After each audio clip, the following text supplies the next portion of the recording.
بسم اللہ الرحمن الرحیم۔ کربلا کے دوران جب حضرت امام حسین علیہ السلام نے اپنے ساتھیوں کے ہمراہ مکہ سے کوفہ کی طرف ہجرت کی تو ان کے ساتھ اہل خانہ کی کچھ بیویاں بھی شامل تھیں۔ یہ بیویاں سفر میں آپ کے ساتھ رہیں اور کربلا کی زمین پر انہوں نے حضرت امام حسین کا خوب ساتھ دیا۔ 9 محرم الحرام کو حضرت امام حسین علیہ السلام نے ان میں سے 6 بیویوں کو حکم دیا کہ تم کربلا کی زمین چھوڑ کر ہندوستان کی طرف ہجرت کر جاؤ۔ بیویوں نے عرض کیا کہ ہم آپ کو ایسے حالات میں چھوڑ کر بھلا کیسے جا سکتی ہیں؟ حضرت امام حسین رضی اللہ تعالیٰ عنہ نے فرمایا کہ میں مجبور ہوں، کیونکہ یہ حکم مجھے حضرت علی مرتضیٰ کی طرف سے موصول ہوا ہے، لہٰذا بہتر ہے کہ آپ لوگ کربلا سے ہجرت کر کے دور چلی جائیں۔ کربلا چھوڑ کر ہندوستان کی طرف آنے والی یہ بیویاں کون تھیں؟ انہوں نے کیسے کربلا سے لاہور تک ہجرت کی اور لاہور میں ان کے ساتھ کیا واقعات پیش آئے؟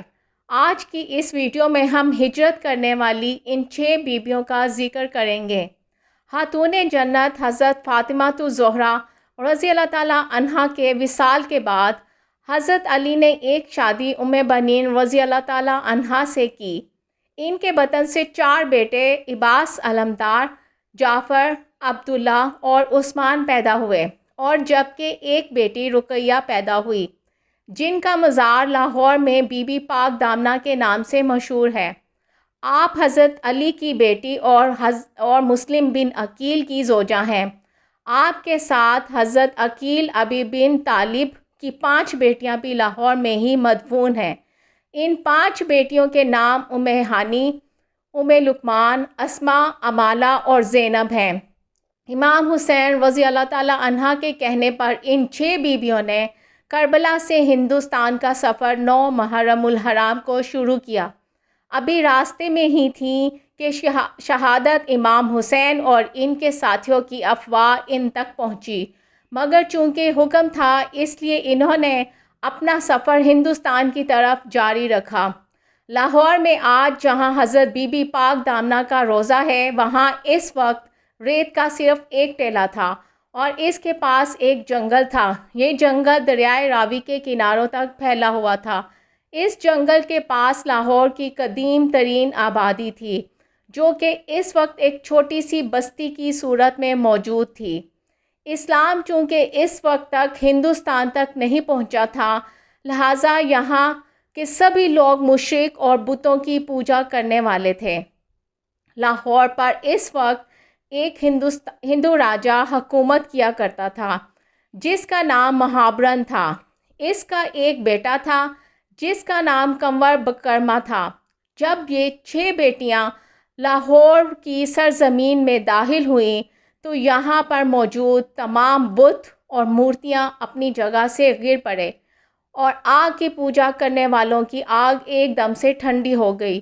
شہر میں آمد کے ساتھ ہی ان بیویوں کی روحانیت کا یہ عالم تھا کہ کفر میں لرزہ طاری ہو گیا۔ جب لوگوں نے اپنے مندروں میں یہ حالات دیکھے تو شہر میں ایک کہرام سا مچ گیا۔ راجہ نے اپنے تمام وزیروں اور مشیروں کو اکٹھا کیا اور ان کو اس واقعہ کی تحقیقات کرنے کا حکم دیا۔ پتہ لگایا کہ کچھ پردیسی آئے ہیں اور ان کے آنے کے بعد ہی ایسا ہو گیا ہے۔ چنانچہ بادشاہ نے اپنے وزیروں اور سپاہیوں کے ساتھ اپنے بیٹے کو بھی بھیجا اور حکم دیا کہ ان پردیسیوں کو دربار میں لا کر پیش کیا جائے۔ جب سپاہی ان کو پکڑنے کے لیے گئے تو انہوں نے دیکھا کہ وہاں پر کچھ عورتیں ہیں جو کہ چادروں سے اپنے منہ کو چھپائے ہوئے ہیں۔ بیویوں میں سے ایک نے راجہ کے بیٹے سے بات کی کہ ہم لوگ خدا کے بندے ہیں اور اس کے رسول صلی اللہ علیہ وآلہ وسلم کی آل سے ہمارا تعلق ہے۔ کربلا میں ہماری جنگ ہوئی تھی اور ہم بے وطن ہو کر ہجرت کر کے یہاں پر آئے ہیں۔ ہمارا ارادہ کسی کو ستانے کا نہیں ہے، بلکہ ہم تو صرف پناہ لینے کے ارادے سے یہاں پر آئے ہیں، اور اگر تم لوگوں کو یہ منظور نہیں تو ہم یہاں سے واپس چلے جاتے ہیں۔ راجہ کا بیٹا ان تمام باتوں سے ان کا کافی ہمدرد ہوا، مگر وہ بادشاہ کے حکم کے آگے مجبور تھا۔ اس نے کہا کہ بادشاہ نے آپ کو دربار میں بلوایا ہے، اگر آپ خود نہیں جائیں گے تو آپ کو زبردستی لے کر جایا جائے گا۔ جب حضرت رقیہ نے پھر سے وہی حکم سنا تو آپ غصے سے لال ہو گئیں۔ بی بی رقیہ نے غصے سے بھری نگاہ سے راجکمار کو دیکھا، جس کی تاب نہ لا کر وہ وہیں پر بے ہوش ہو کر گر پڑا۔ ہوش آیا تو بہت رویا اور حضرت بی بی رقیہ کے قدموں میں آ کر معافی مانگنے لگا۔ اس سارے واقعہ کی خبر جب بادشاہ تک پہنچی تو وہ کافی غضبناک ہوا۔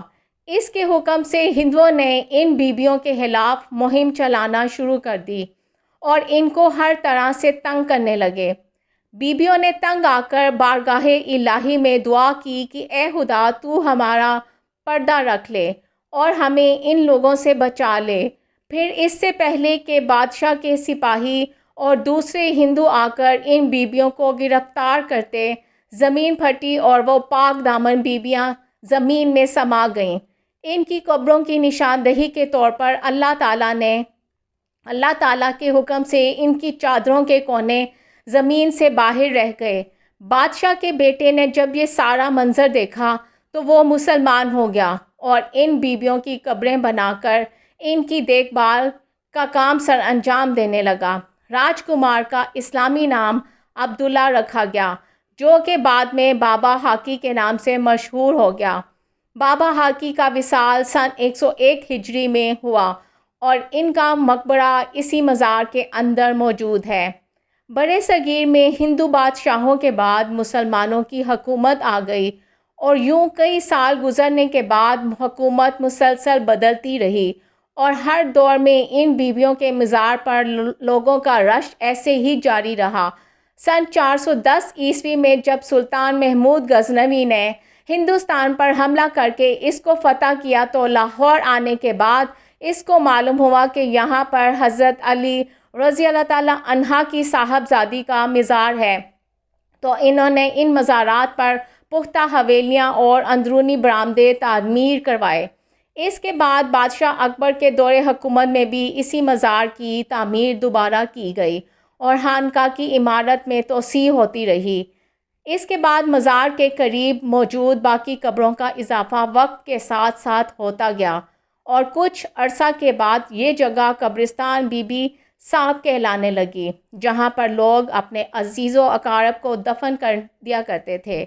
پاک بیبیوں کا یہ واقعہ برِ صغیر پاک و ہند میں مسلمانوں کی آمد سے 32 سال پہلے کا ہے۔